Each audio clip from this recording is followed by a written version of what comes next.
إن الحمد لله نحمده ونستعينه ونستغفره ونعوذ بالله من شرور أنفسنا وسيئات أعمالنا من يهده الله فلا مضل له ومن يضلل فلا هادي له وأشهد أن لا إله إلا الله وحده لا شريك له وأشهد أن محمدا عبده ورسوله أما بعد فإن خير الحديث كتاب الله وخير الهدي هدي محمد صلى الله عليه وسلم وشر الأمور محدثاتها وكل محدثة بدعة وكل بدعة ضلالة وكل ضلالة في النار. أعوذ بالله من الشيطان الرجيم. بسم الله الرحمن الرحيم. وممن خلقنا أمة يهدون بالحق وبه يعدلون. وقال عز من قائل كنتم خير أمة أخرجت للناس تأمرون بالمعروف وتنهون عن المنكر وتؤمنون بالله. وقال عز من قائل ولتكن منكم أمة يدعون إلى الخير ويأمرون بالمعروف وينهون عن المنكر وأولئك هم المفلحون.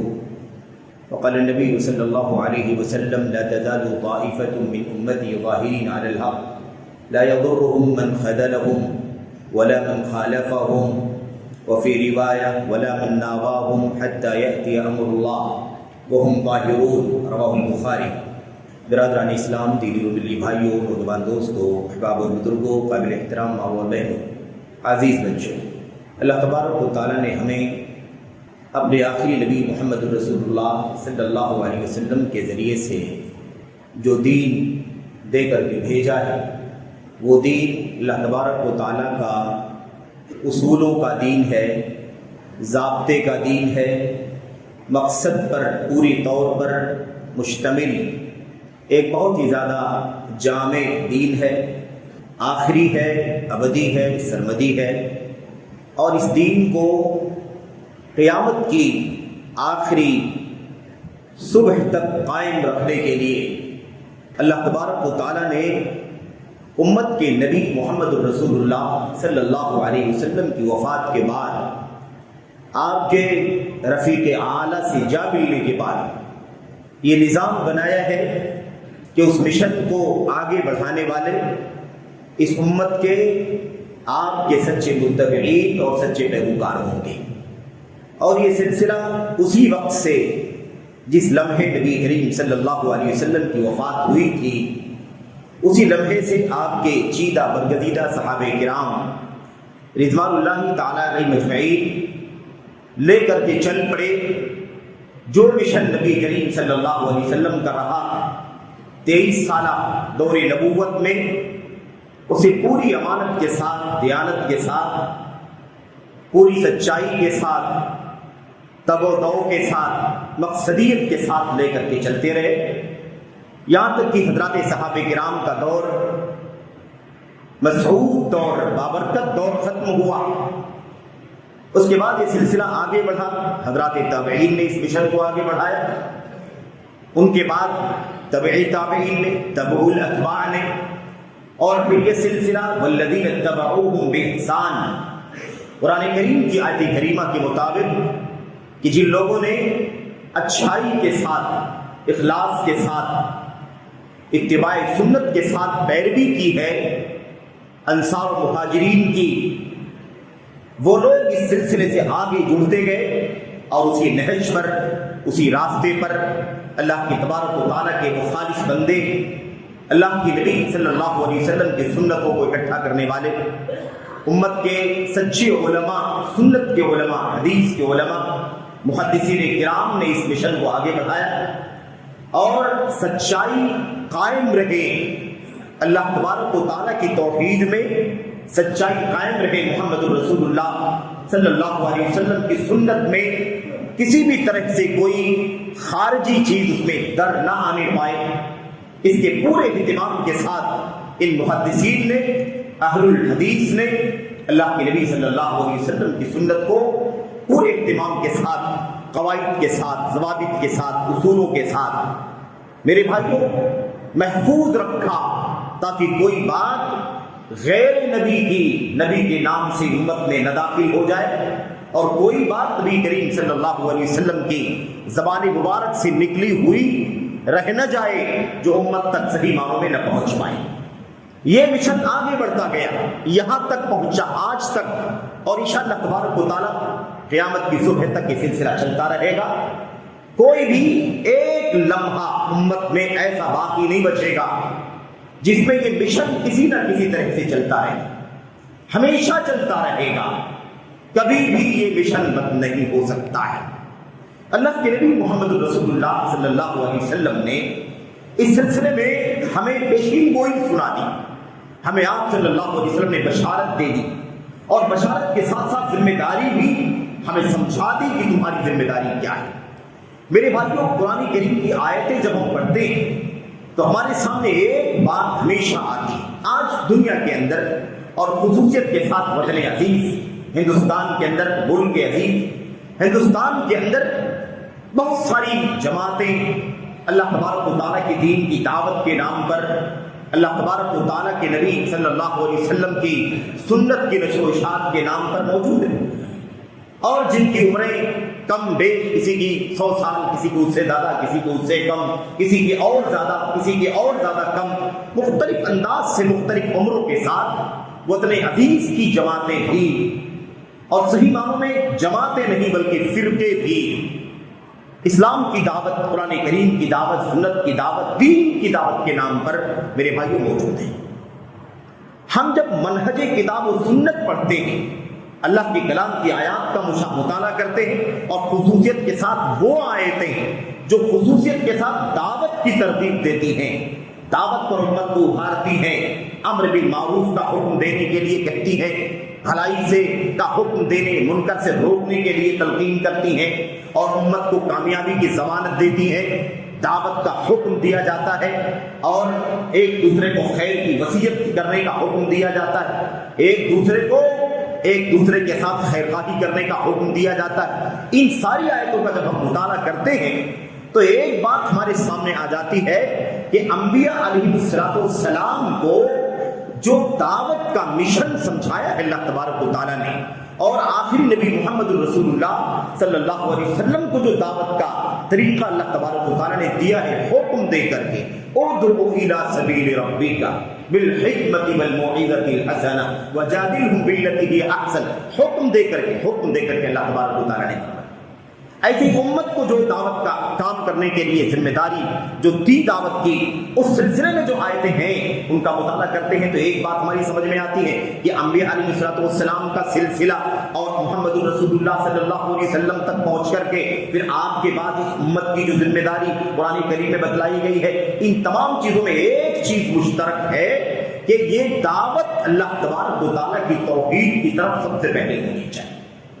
دین کی دعوت کہا جاتا ہے، دین کے اندر ایمان سے، عقائد سے، عبادات سے، اخلاق سے، معاملات سے، کردار سے، سیاست سے، رہن سہن سے، حلال و حرام سے، شادی بیاہ، نکاح، طلاق، کاروبار، لین دین، تمام چیزیں اس کے اندر شامل ہیں جس کو ہم دین کہتے ہیں. لیکن دین میں سب سے پہلے جو چیز آتی ہے وہ اللہ تبارک و تعالیٰ کی توحید ہے. اللہ تبارک و تعالیٰ کی توحید ہے میرے بھائی. وَمَا أُمِرُوا إِلَّا لِيَعْبُدُوا اللَّهَ مُخْلِصِينَ لَهُ الدِّينَ حُنَفَاءَ وَيُقِيمُوا الصَّلَاةَ وَيُؤْتُوا الزَّكَاةَ وَذَلِكَ دِينُ الْقَيِّمَةِ.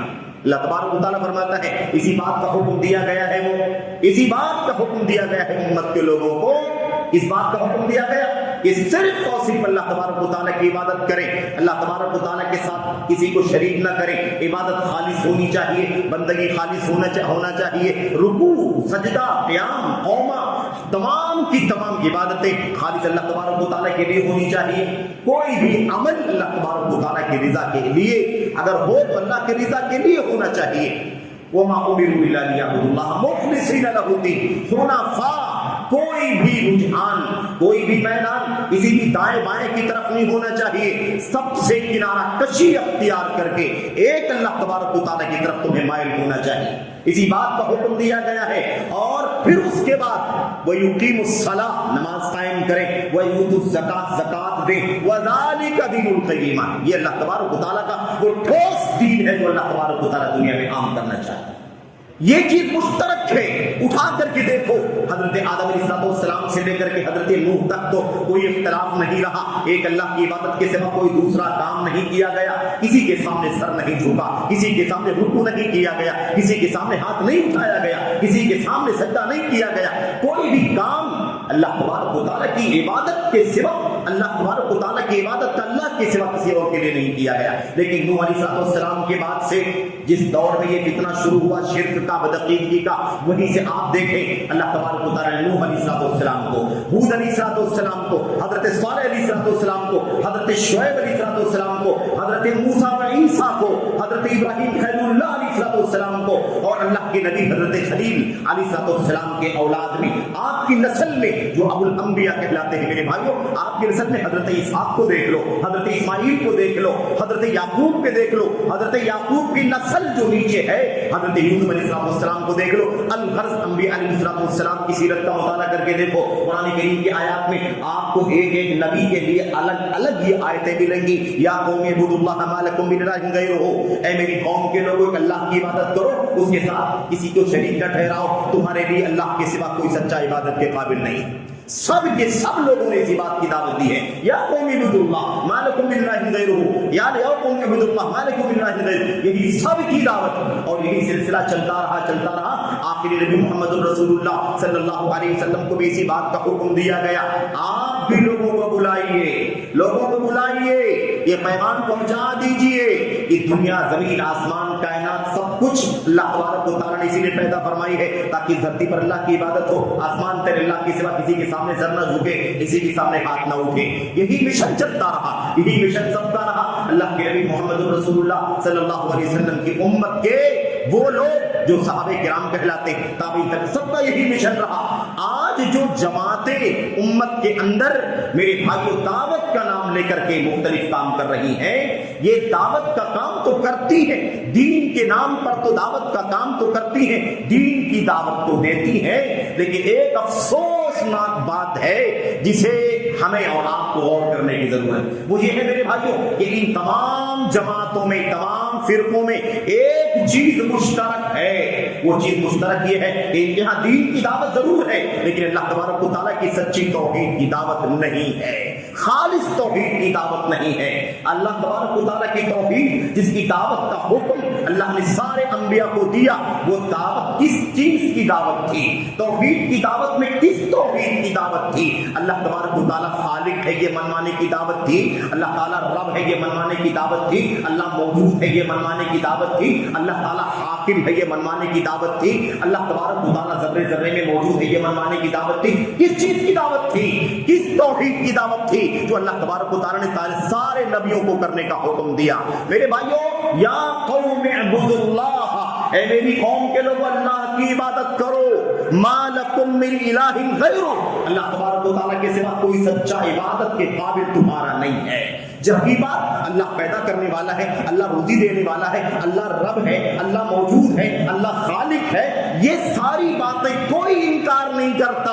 اکا دکا کو چھوڑ کر کے، پوری کائنات میں چند کو چھوڑ کر کے کسی نے اس کا انکار نہیں کیا ہے کہ اللہ خالق ہے، اللہ مالک ہے، اللہ روزی دینے والا ہے، اللہ حاکم ہے، اللہ بادشاہ ہے، اللہ نظام چلاتا ہے، اللہ تدبیر کرتا ہے، اللہ انتظام کرتا ہے. اس کا انکار کرنے والے اکا دکا ہیں، انگلیوں پر گنا جا سکتا ہے.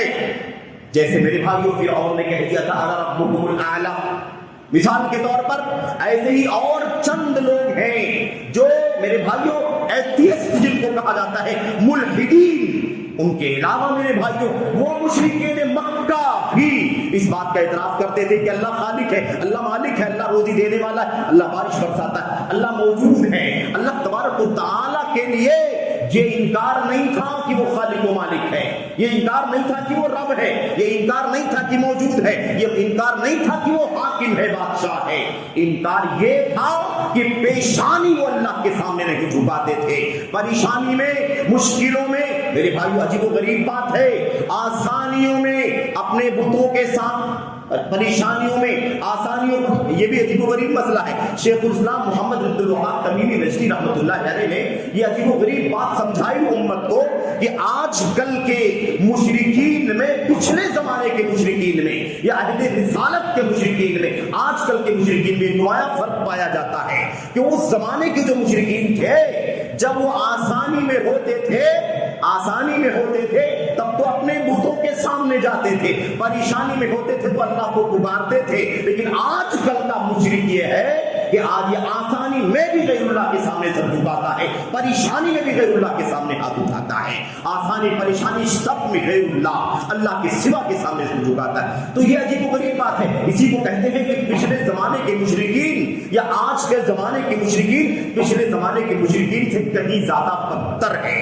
ایک تو یہ کہ آسانی پریشانی سب میں وہ اللہ تبارک و تعالیٰ کو چھوڑ کر کے غیر اللہ کو پکارتے ہیں، پچھلے والے کم از کم ان سے بہتر تھے، اور پچھلے زمانے کے مشرکین جو تھے وہ کوئی اللہ کے سوا کسی نبی کو پکار رہا تھا، کسی ولی کو پکار رہا تھا، کسی فرشتے کو پکار رہا تھا، کسی مثال کے طور پر عیسیٰ کو پکار رہا ہے، کوئی کسی کو پکار، بڑے بڑے لوگوں کو پکارا کرتے تھے۔ آج کل کے مشرکین کو ذرا دیکھو جا کر کے، کوئی کتے کو بھی پوج رہا ہے، کوئی بلی کو بھی پوج رہا ہے، کوئی میرے بھائیوں غیر معلوم کو پوج رہا ہے، کوئی معدوم کو پوج رہا ہے، پتہ بھی نہیں کہ ہاں کوئی دفن بھی کیا گیا ہے اس کو بھی پوج رہا ہے۔ تو پچھلے زمانے کے مشرکین آج کل کے زمانے سے بہتر تھے، کم از کم اتنا تو تمیز تھی کہ پوجا جائے تو کوئی اونچا ہونا چاہیے، کوئی حیثیت والا ہونا چاہیے۔ اس کا مطلب یہ نہیں کہ شرک جائز ہے اسلام کے اندر، شرک تو شرک ہے، حرام ہے، بدترین ہے، اور جہنم کا راستہ ہے بغیر توبہ کیے مر جائے تو۔ لیکن میرے بھائیوں مجھے بتانا یہ ہے کہ دعوت کے نام پر ہو کیا رہا ہے، دعوت کے نام پر کیا ہو رہا ہے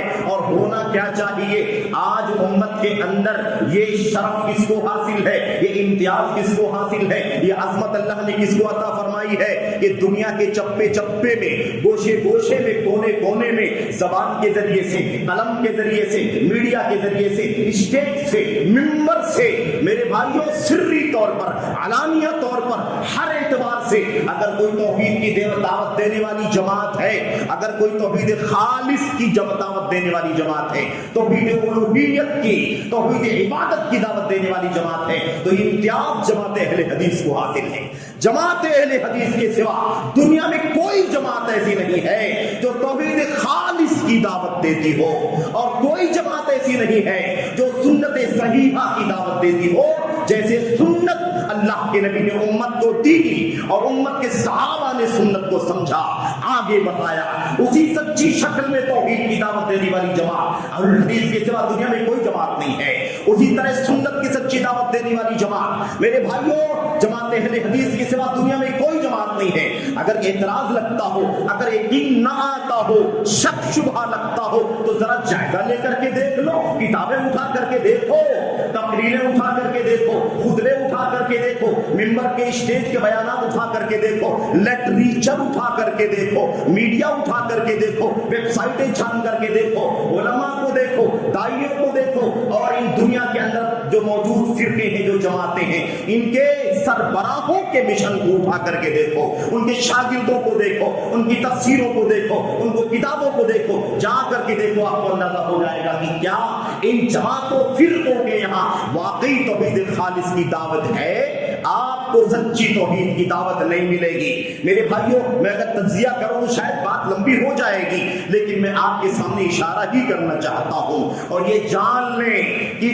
توحید کی دعوت سب سے پہلے دینی ہے، کیونکہ یہ اساس ہے، اسی کے لیے زمین قائم کی گئی، اسی کے لیے آسمان قائم کیا گیا، اسی لیے زمین و آسمان کے درمیان کی ساری مخلوقات قائم کی گئی۔ جب تک یہ اللہ کی توحید قائم ہے تب تک یہ دنیا قائم ہے، جب تک یہ آسمان قائم ہے، زمین قائم ہے۔ جب اس روئے زمین پر سچی توحید والا ختم ہو جائے گا، ایک بھی باقی نہ بچے گا، تو اس دنیا کا نظام بھی درہم برہم ہو جائے گا، پھر قیامت قائم ہو جائے گی۔ میرے بھائیوں قیامت قائم ہو جائے گی، کیونکہ دنیا بنانے کا مقصد ختم ہو چکا ہوگا، زمین پیدا کرنے کا مقصد ختم ہو جائے گا، آسمان پیدا کرنے کا مقصد ختم ہو جائے گا، اور زمین و آسمان کی تخلیق مخلوقات کو بھی اب رکھنے کا کوئی فائدہ باقی نہ بچے گا۔ جاؤ تحقیق کر کے دیکھنا، جائزہ لے کر کے دیکھنا، ہمارے بیچ میں کتنی جماعتیں ہیں، کتنے فرقے ہیں، کتنی ٹولیاں ہیں، اور معذرت کے ساتھ یہ ایک فکر دینے کا مقصد ہے کہ ہم کہاں چل رہے ہیں، ہماری دعوت کہاں ہے،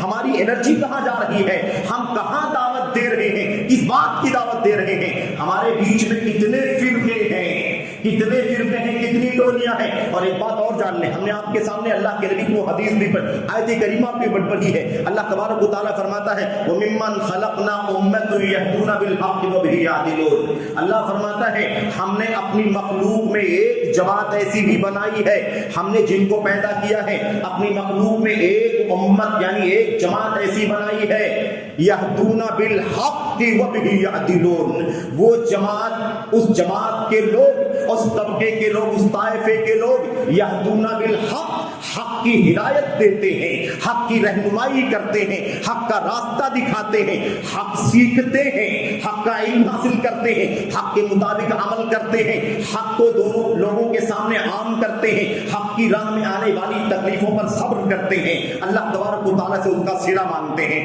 وَبِهِ يَعْدِلُونَ، اور حق کے ذریعے سے فیصلہ کرتے ہیں، حق کے ذریعے سے عدل و انصاف کرتے ہیں، فیصلہ کرتے ہیں۔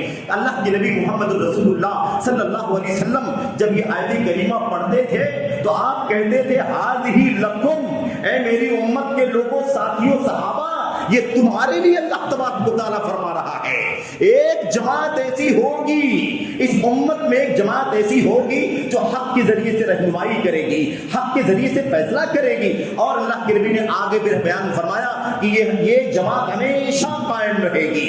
اچھا، یہ بات بیان فرما دی نبی کریم صلی اللہ علیہ وسلم نے۔ اس کے بعد آپ فرماتے ہیں صلی اللہ علیہ وسلم لا تزال طائفة من امتی ظاہرین علی الحق، ایک طبقہ، ایک جماعت میری امت کے اندر ایسا ضرور بھی ضرور قائم رہے گا، ہمیشہ باقی رکھے رہے گا، قائم رہے گا میرے بھائیوں، جو حق پر ڈٹا رہے گا، حق پر جمع رہے گا۔ حق کیا ہے؟ جو میں بنا لوں وہ حق نہیں ہے، جو آپ طے کر لیں وہ حق نہیں ہے، جو فلاں اعلیٰ طے کر لے وہ حق نہیں ہے، جو فلاں نے بنا رکھا ہے وہ حق نہیں ہے۔ جو جماعتیں چل رہی ہیں، جو فرقے چل رہے ہیں، انہوں نے جس راستے کو حق کا راستہ بنا رکھا ہے وہ حق کا راستہ نہیں ہے۔ جو افراد نے، شخصیتوں نے، قائدین نے، سربراہوں نے حق متعین کر لیا ہے وہ حق نہیں ہے۔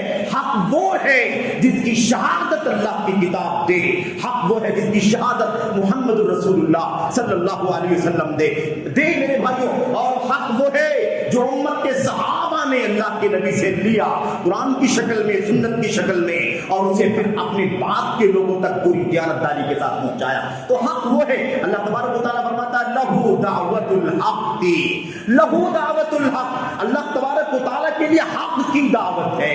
اللہ کے نبی جب یہ آیت کریمہ پڑھتے تو کہتے لا الہ الا اللہ، یہ دعوت ہے اللہ تبارک و تعالیٰ کی، یہ دعوت دینا ہے الا من شہد بالحق وهم یعلمون، جو حق کی گواہی دے اور حق کا علم رکھے تو حق کے بارے میں بار بار اللہ تبارک و تعالیٰ فرماتا ہے۔ میرے بھائیوں، اللہ فرماتا ہے فماذا بعد الحق الا الضلال، حق کے بعد پھر گمراہی کے سوا کچھ باقی نہیں بچتا ہے۔ تو حق وہ ہے جو اللہ کی کتاب میں اتر گیا، حق وہ ہے جو نبی کی سنت میں آ گیا، حق وہ ہے جس کو اللہ کے نبی کے صحابہ نے آگے پوری امانت داری کے ساتھ منتقل کر دیا، اور اس پر جو چلے گا وہ حق پر ہوگا، اس کی جو دعوت دے گا وہی حق کی دعوت دینے والا ہوگا، اسی پر جو چل کر کے مصیبتوں کو، پریشانیوں کو، تکلیفوں کو جھیلے گا وہ حق کی راہ میں تکلیفیں اٹھانے والا مانا جائے گا۔ ہمارے پیمانے، آپ کے پیمانے، زید عمر بکر کے پیمانے، اس کا کوئی اعتبار نہیں اللہ تبارک و تعالیٰ کے دین میں۔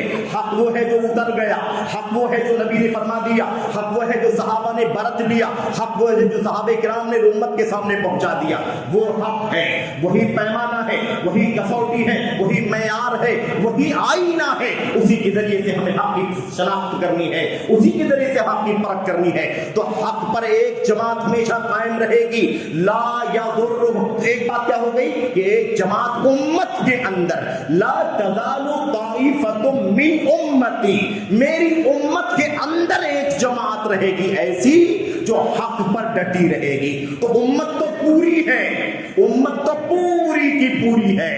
اب نبی کے آنے کے بعد دنیا میں ساری کی ساری امت آپ کی امت ہے، اگر وہ مومن کافر سب ملا لیے جائیں تو یہ امت دعوت ہے، اور ایمان نہیں لائے انہیں الگ کر دیا جائے تو امت اجابت ہے جو اسلام کے نام لیوا ہے، کلمہ گو ہیں، کلمہ پڑھنے والے ہیں، اسلام کے دعوے دار ہیں، یہ امت اجابت ہے. لیکن اب اس کے اندر ایک طبقہ ایسا رہے گا جو حق پر ڈٹا رہے گا، حق پر جمع رہے گا. یہ شہادت ہے اللہ تبارک و تعالیٰ کی، اللہ کے نبی کی زبان سے، اللہ تبارک و تعالیٰ کی طرف سے. دوسری بات اللہ کے نبی نے آگے کیا فرمایا؟ لا یضرهم من خذلهم، جو لوگ ان کا ساتھ چھوڑیں گے، جو انہیں بے سہارا چھوڑ دیں گے، جو ان پر تان و تشنیع کریں گے، جو ان پر الزامات کی بوچھار کریں گے، جو ان کے ساتھ نازیبا حرکات کریں گے، جو انہیں ستائیں گے، ماریں گے، زبان سے، قلم سے اور کسی بھی طریقے سے، لا یضرهم، وہ انہیں کوئی نقصان نہیں پہنچا پائیں گے. اس میں پیغام ہے حق پر رہنے والی جماعت جو ہوگی، جو اللہ کی کتاب، نبی کی سنت، صحابہ کے مشن پر چلے گی، ان کو ستایا بھی جائے گا، انہیں نقصان پہنچایا جائے گا، انہیں بے سہارا چھوڑا جائے گا، انہیں ان کی کوششوں کو کنڈم کیا جائے گا، ان پر الزام لگایا جائے گا. لیکن یہ بشارت ہے لا یضرهم، انہیں کوئی نقصان ساری کوششوں کے باوجود بھی نہیں پہنچا سکیں گے. وَلَا مَنْ خَالَفَهُمْ، ان کی مخالفت کرنے والے بھی، ان کے اگینسٹ چلنے والے بھی، ان سے ہٹ کر کے ان کی مخالفت کرنے والے بھی انہیں کوئی نقصان نہیں پہنچا سکیں گے. اور یہ معاملہ کسی زمانے تک کے لیے خاص نہیں ہے، یہ صدی وہ صدی، یہ زمانہ، یہ ہزار وہ ہزار نہیں. اِلَىٰ أَن تَقُومَ السَّاعَةُ، یہاں تک کہ قیامت قائم ہو جائے گی، اللہ کا فیصلہ آ جائے گا اور وہ ایسے ہی حق پر ڈٹے رہیں گے. اس کا مطلب یہ ہے کہ اس ایک جماعت کے علاوہ کتنی جماعتیں ہوں گی جو مخالفت کرنے والی ہوں گی، بقیہ جماعتیں مخالفت کرنے والی ہوں گی، بقیہ جماعتیں ساتھ چھوڑنے والی ہوں گی، بقیہ جماعتیں ستانے والی ہوں گی. لیکن اللہ تبارک و تعالیٰ کی طرف سے اپنے نبی کی زبان کی بشارت ہے کہ انہیں کوئی تکلیف نہیں پہنچا سکے گا. جاؤ میرے بھائیوں، میدان دعوت کا جائزہ لے کر کے دیکھو. آج تو بڑا آسان ہو چکا ہے، آج کسی لائبریری میں جانے کی ضرورت نہیں، کسی سے ملاقات کرنے کی ضرورت نہیں. آج انٹرنیٹ کی فیصلے کے ذریعے سے، جدید وسائل ٹیکنالوجی کے ذریعے سے آدمی دنیا کے سارے فرقوں کے میرے بھائیوں چہرے کو، اس کے چہرے کو اپنی آنکھوں سے دیکھ سکتا ہے، پڑھ سکتا ہے. جاؤ ذرا جا کر کے دیکھ لو آج امت کے اندر کتنے فرقے ہیں دعوت کے نام پر، یہ جماعت وہ جماعت، یہ جماعت وہ جماعت، بھرمار جماعتوں کی ہو رہی ہے. لیکن کام نبوت کے مشن کا کون کر رہا ہے؟ کام نبوت کے مشن کا کون آگے بڑھا رہا ہے؟ سچی دعوت کون آگے دے رہا ہے؟ یہ سمجھنے کی ضرورت ہے. دعوت کا پہلا کام توحید کی دعوت کا پہلا کام شرک کی مذمت، دعوت کا پہلا کام سچی سنت کی دعوت کا پہلا کام بدعات سے امت کو آگاہ کرنے کی دعوت. یہ نہیں ہے کسی جماعت میں تو جھوٹا ہے دعوت دین کی دعوت کا، جھوٹا ہے دعوت اللہ کے اسلام کی دعوت کا، جھوٹا ہے دعوت سنت کی دعوت کا، جھوٹا ہے دعوت توحید کی دعوت کا. اور میں آپ کو بتا دوں اتنی جماعتیں، بیشتر جماعتیں تو یہ ہیں جنہیں توحید کا صحیح معنی بھی غالباً معلوم نہیں ہے. میرے بھائیوں میں آپ کو بتانا چاہتا ہوں، اشارہ کرنا چاہتا ہوں، یہ بات واضح ہو گئی. ایک جماعت ہے جماعت اہل حدیث، اس کے سوا جتنی جماعتیں ہیں آپ ڈیٹیل میں جا کر کے دیکھنا. میں اشارہ صرف اور صرف کرنا چاہتا ہوں، ہمارے بیچ میں وہ طبقہ بھی ہے جو اللہ کے رسول صلی اللہ علیہ وسلم سے محبت کا دعویٰ کرتا ہے، رضا خانی بھائیوں کا، بریلوی بھائیوں کا، احمد رضا خان والے ہمارے بھائیوں کا. آپ تو جانتے ہی ان کے ہاں توحید کتنی ہے. قبروں پر، مزاروں پر بھیڑ لگی رہتی ہے، آستانوں پر سر ٹکے ہوئے دکھائی دیتے ہیں، قبروں پر چادریں چڑھائی جاتی ہیں. یہ سلسلہ چلتا ہے. کہاں ہے توحید رب العالمین؟ کہاں ہے توحید الہ؟ کہاں ایک اللہ تبارک و تعالیٰ کی بندگی؟ لا تسجدوا للشمس ولا للقمر واسجدوا للہ الذی خلقہن. کسی چاند کا سجدہ نہیں، کسی سورج کا سجدہ نہیں، کسی امیر کا، کسی فقیر کا، کسی نبی کا، کسی ولی کا، کسی کا سجدہ نہیں. واسجدوا للہ، اس اللہ تبارک و تعالیٰ کا سجدہ کرو جس نے انسان کو پیدا فرمایا ہے. ان جانداروں کو، بے جانوں کو، انسانوں کو، جنوں کو، انبیاء کو، رسولوں کو، اولیاء کو، جن نے سب کو پیدا کیا ہے، اس اللہ کا سجدہ کرو. میرے بھائیوں، میرے بزرگوں، اب کہاں ہے توحید باری تعالیٰ؟ مجھے بتائیے کہاں ہے توحید عبادت؟ ہمارے بیچ میں وہ جماعت بھی ہے جو اپنے آپ کو میرے بھائیوں اہل السنت والجماعت کہلاتی ہے، اور بہت بڑی جماعت کہلاتی ہے اپنے آپ کو. ان کو زیادہ اسی بات کا غرہ ہے کہ ہم بہت بڑی تعداد میں ہیں. بڑی تعداد حق کا معیار نہیں ہے. یہ تو بہت بڑا دھوکہ ہے شیطان کی طرف سے کہ میں دل میں یہ سوچ لوں کہ ہماری تعداد بہت زیادہ ہے تو ہم حق پر ہیں. یہ کوئی معیار نہیں ہے میرے بھائیوں. وَمَا أَكْثَرُ النَّاسِ وَلَوْ حَرَصْتَ بِمُؤْمِنِينَ. اللہ تبارک و تعالیٰ فرماتا ہے اے اللہ کے نبی، زیادہ تر لوگ، بڑی تعداد، میجورٹی تو ایسی ہے کہ آپ کی چاہت کے باوجود بھی ایمان نہیں لا سکتی. بڑی تعداد کا تو حال یہ ہے کہ آپ پر یہ آپ کی کوشش کے باوجود بھی ایمان نہیں لا سکتی. تو اکثر لوگوں کا تو یہی حال ہے. میرے بھائیوں یہ بات غلط ہے کہ ہم زیادہ تعداد میں ہیں تو حق پر ہیں. اب ان کی بھی حالت ذرا آپ دیکھ لیں کتنی توحید کی دعوت ہے ان کے پاس. توحید کی دعوت کتنی ہے, کتنی کتابیں ہیں ان کے پاس توحید کی, کتنے لٹریچر ہیں ان کے پاس توحید کے, ان کے مدرسوں کے سلیبس میں کتنی توحید ہے. اور یہ بڑی ذمہ داری سے بات کہہ رہا ہوں, ذرا جا کر کے جائزہ لے کر کے دیکھ لینا, سلیبس کا پتہ لگا لینا. کتابیں بڑی بڑی لکھی گئی, حدیثوں کی شرحیں بھی لکھی علماء نے, بڑی بڑی کتابوں کی تصنیف کی, لیکن سب کچھ ہے, اللہ کی توحید کا پتہ نہیں ہے. اور جو کتاب میں دعوت کا نصاب بنا دیا گیا, اس نصاب کے اندر غیر اللہ سے استمداد پایا جاتا ہے, غیر اللہ کو عالم الغیب مانا جاتا ہے, غیر اللہ سے میرے بھائیوں میرے بزرگوں مناجات کی جاتی ہے. اور اللہ تبارک و تعالیٰ کے اولیاء سے, صالحین سے, بزرگوں سے نہ جانے کیسے کیسے مراسم رکھے جاتے ہیں جو اللہ تبارک و تعالیٰ کے سوا کسی کو حق نہیں پہنچتا کہ وہ کام اللہ کے سوا کسی اور کے ساتھ کیے جائیں. یہ سب کے سب موجود ہیں. میرے بھائیوں کوئی اللہ تبارک و تعالیٰ کے کسی ولی کو کہتا ہے کہ وہ الوہیت کے مقام پر فائز تھے. جماعت کے بڑے علماء, اس فرقے کے بڑے علماء کہتے ہیں کہ فلاں بزرگ جو بغداد کے اندر ہے, شاہ عبد القادر جیلانی رحمت اللہ علیہ, وہ الوہیت کے مقام پر فائز تھے. اور ان کے مقابلے میں یہ اجمیر والے جو ہمارے بزرگ ہیں, خواجہ اجمیری رحمت اللہ علیہ, یہ اس وقت عبدیت اور غلام اور بندے کے مقام پر فائز تھے. بھلا بتاؤ کہ ساری الوہیت اور بندگی بندوں کے بیچ میں تقسیم کر دی گئی ہے, رب ذوالجلال کا مقام کہاں چلا گیا؟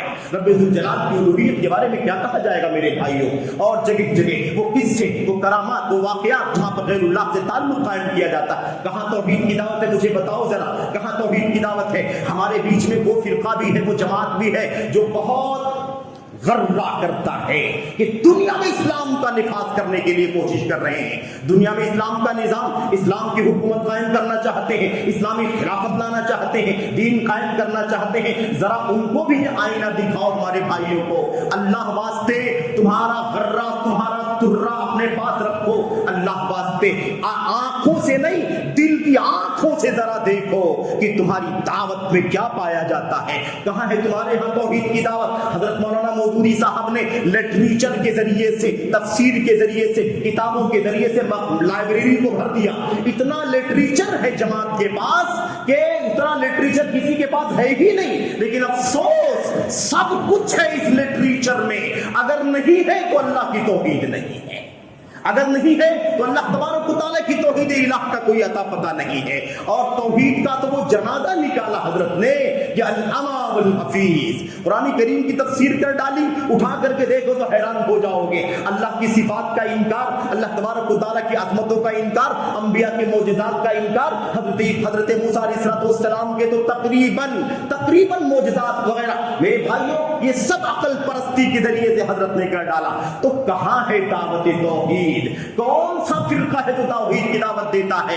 اور اس کے علاوہ ساتھ ساتھ یہ بھی افسوسناک بات ہے کہ یہ بھائی ہمارے یہاں تک کہتے ہیں کہ دنیا میں کوئی مسلمان بھی نہیں ہے, کوئی اسلامی نظام بھی نہیں ہے, کوئی اللہ تعالیٰ کے دین پر چلتا بھی نہیں ہے, اسلام سے باہر نکالنے کے لیے بھی ہمیشہ تیار رہتے ہیں. اور بغاوت کرنے کے لیے نوجوانوں کو ابھارنا بڑا کام بن چکا ہے. اور سب سے بڑا مشن تو یہ ہے کہ سعودی حکومت کے خلاف بات کی جائے. اس کی ایک بھی خوبی کو ان کی نگاہیں نہیں قبول کرتی ہیں, ایک بھی خوبی. دنیا میں واحد ایک ملک ہے جو سچی توحید کا علم بردار ہے, جو سچی توحید, سچی سنت کا علم بردار ہے. کیا دشمنی ہے, اس نے کیا کھایا ہے میرے بھائیوں؟ وہ غلطیاں کرتا ہے, ملک میں گناہ کے کام ہوتے ہیں, صغیرہ گناہ کبیرہ گناہ ہوتے ہیں. میرے بھائیوں میرے بزرگوں, کون سا معاشرہ ہے جہاں پر گناہ کا کام نہ ہوتا ہو؟ کون سا سماج ہے جہاں پر گناہ کا کام نہ ہوتا ہو؟ یہ نہیں دیکھا جاتا. انسانی بستی ہے تو گناہ کے کام انسان تو کر سکتے ہیں, لیکن مشن کیا ہے, مشن کیا ہے, آئین کیا ہے, کانسٹیٹیوشن کیا ہے, سسٹم کیا ہے ملک کا, دعوت کا مشن کیا ہے؟ اللہ کی کتاب دائیں ہاتھ میں, صحیح بخاری بائیں ہاتھ میں, اور امت کے سلف صحابہ کرام کا طریقہ، یہ ہمارا طریقہ ہے، یہ اعلان امت کا میرے بھائیوں ملک کا حاکم اقوام متحدہ میں کھڑے ہو کر کے کرتا ہے، ساری دنیا کے حکمران جمع ہیں، بھلا بتاؤ کہ اپنے اپنے ملکوں کے قانون کیا ہے، اپنے اپنے ملکوں کے دستہ، اپنے اپنے ملکوں کے نظام بتاؤ، آئین کیا ہے۔ شاہ عبد العزیز رحمۃ اللہ علیہ نے عبد الرحمان شاہ عبد العزیز بن عبد الرحمان آل فیصل جو ان بادشاہوں کے باپ گزرے ہیں، مؤسس ملک حکومت سعودی عرب کے، انہوں نے دائیں ہاتھ میں قرآن اٹھایا، بائیں ہاتھ میں صحیح بخاری، اور کہا یہ دونوں کتابیں ہمارے ملک کا آئین ہیں، اس کو ہم فالو کرتے ہیں اور سمجھتے ہیں اللہ کے نبی کے صحابہ نے جیسے سمجھا، تابعین نے جیسے برتا ویسے۔ میرے بھائیوں اس کو اتنا زیادہ اس کی کوئی خوبی برداشت نہیں کرتا، یہ ان کا دھرم بن چکا، عقیدہ بن چکا۔ افسوس سا کہنا پڑتا ہے، انصاف کی نگاہوں سے دیکھو میرے بھائیوں، پیمانہ ہے توحید کی دعوت، پیمانہ ہے سنت کی دعوت، اور پھر ہمارے وہ بھائی بھی ہیں جو اخوانیت، قطبیت، میرے بھائیوں جن کا مشن بنا ہوا ہے، ان کے یہاں تو صرف اور صرف کیا ہے معلوم آپ کو؟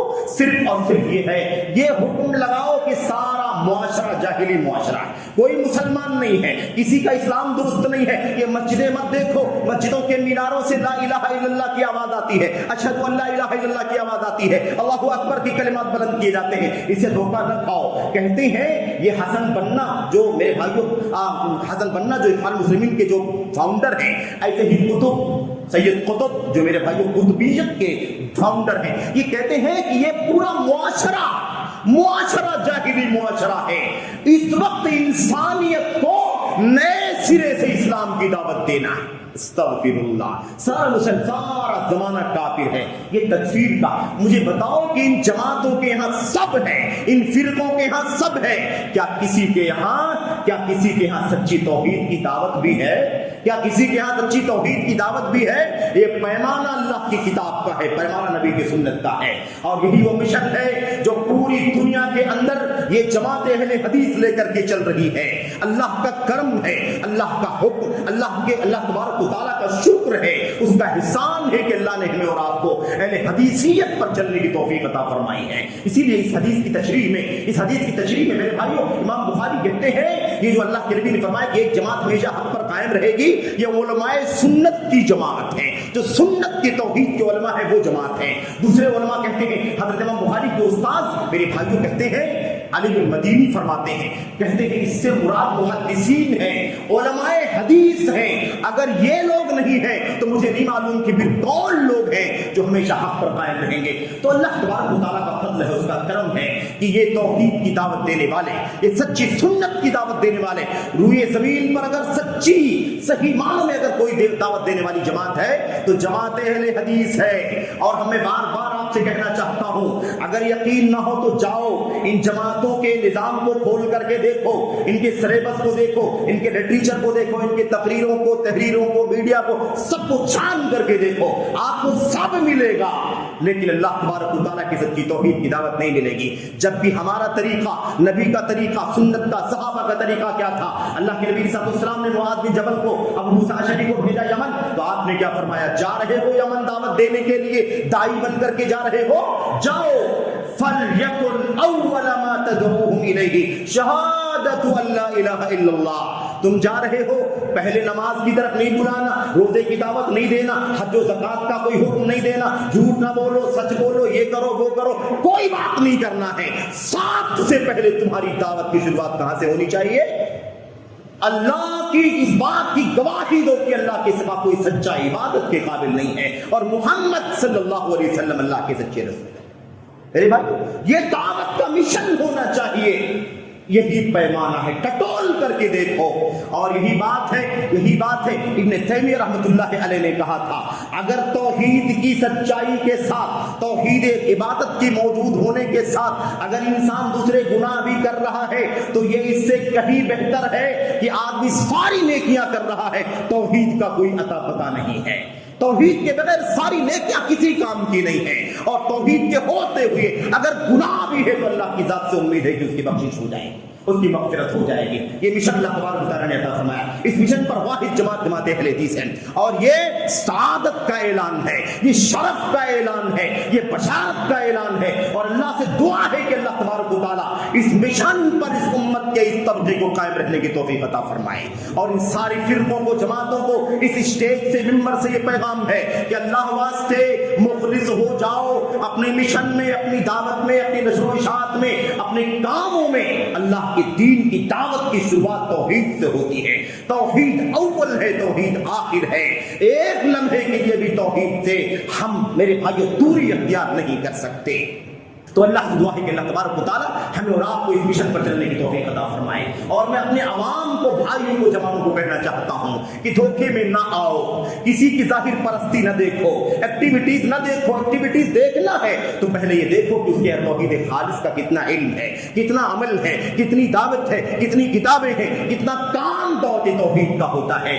یہ بھی جاننے کی ضرورت ہے. صوفیہ حضرات ہیں, صوفیہ حضرات, ان کے یہاں تو توحید کا عجیب و غریب پیمانہ ہے. ان کا یہ عقیدہ ہے کہ دنیا میں اللہ کے سوا کوئی موجود نہیں ہے. انسان ہم سب جو موجود ہیں وہ بھی اللہ کا مظہر ہیں. یہ جانور, حیوانات, جمادات, نباتات, یہ سب کے سب اللہ کا مظہر ہیں. عجیب و غریب توحید ہے میرے بھائیوں. تو یہ تو سراسر شرک اور دنیا کا بدترین شرک ہے جو ان لوگوں کے یہاں موجود ہے.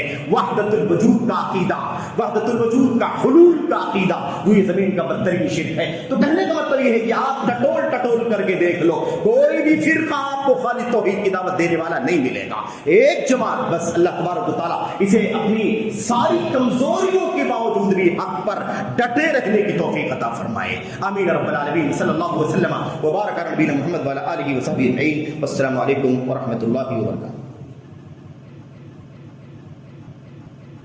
الحمد لله الحمد لله نحمده ونستعينه ونستغفره. اللهم صل على محمد وعلى ال محمد كما صليت على ابراهيم وعلى ال ابراهيم انك حميد مجيد. اللهم بارك على محمد وعلى ال محمد كما باركت على ابراهيم وعلى ال ابراهيم انك حميد مجيد. لیکن میرے بھائیوں یہ دعوت جس کی بات میں کر رہا تھا, یہ دعوت ایسے ہی لے کر کے ایک سعادت کے نام پر, شرف کے نام پر بیٹھنے سے کام نہیں چلے گا. اس کے لیے ہمیں حرکت میں آنا ہوگا, نشاط میں آنا ہوگا, وقت خرچ کرنا ہوگا, مال خرچ کرنا ہوگا, انرجی لگانی پڑے گی, کیونکہ یہ ذمہ داری ہمارے سر پر ہے. اہل الحدیث کے سر پر یہ ذمہ داری ہے. سب کو راہ ہدایت دکھانے کی ذمہ داری ہمارے سر پر ہے. اگر گمراہی ہے تو ہم ذمہ دار ہیں, اگر کوتاہی ہے تو ہم ذمہ دار ہیں. اس لیے یہ مشن بہت قیمتی ہے تو ذمہ داری بھی بہت بڑی ہے. سعادت ہے, مقام اونچا ہے, ذمہ داری بھی بہت زیادہ بڑی ہے اور اس کی برکتیں بہت زیادہ ہیں. اس کی برکتیں بہت زیادہ ہیں. ابھی میں ایک مسجد کے تعاون کے لیے اعلان کرنے والا ہوں. نماز کے بعد میں آپ کو بتانا چاہتا ہوں, آپ کی اسی بستی کے ہمارے ایک بھائی نے, عاصم جلال صاحب نے, آج سے تقریباً 20 سال یا اس سے بھی زیادہ کا عرصہ گزر چکا ہے. ایک بھائی کو جماعت تبلیغ کے جو جڑے ہوئے تھے, جماعت تبلیغ کے بلکہ امیر اور ذمہ دار تھے, اور ان کو توحید کی دعوت دی, سنت کی دعوت دی, اور امیر محترم شیخ عبدالسلام صاحب سے ان کی ملاقات کروائی تاکہ وہ ان سے کچھ سوالات کرنا چاہیں تو کریں. اللہ نے ہدایت کا راستہ کھول دیا. انہوں نے تبلیغی جماعت اور جو کچھ بھی ان کے اندر انحرافات ہیں اس سے توبہ کیا.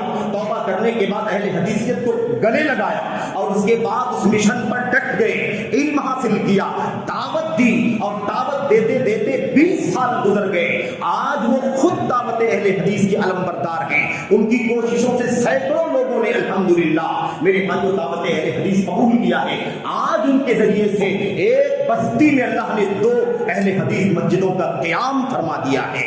تو دعوت کا کام بڑا مبارک کام ہے, بڑا بابرکت کام ہے. اس لیے اس میں ہماری کوششیں سب ہونی چاہیے. اللہ سے دعا ہے کہ اللہ تعالیٰ ہمیں اور آپ کو اس کوشش میں کسی بھی طرح کی کوتاہی سے بچنے کی توفیق عطا فرمائے. آمین رب العالمین. وصلی اللہ وسلم وبارک علی نبینا محمد وعلی آلہ وصحبہ اجمعین. والسلام علیکم ورحمۃ اللہ وبرکاتہ.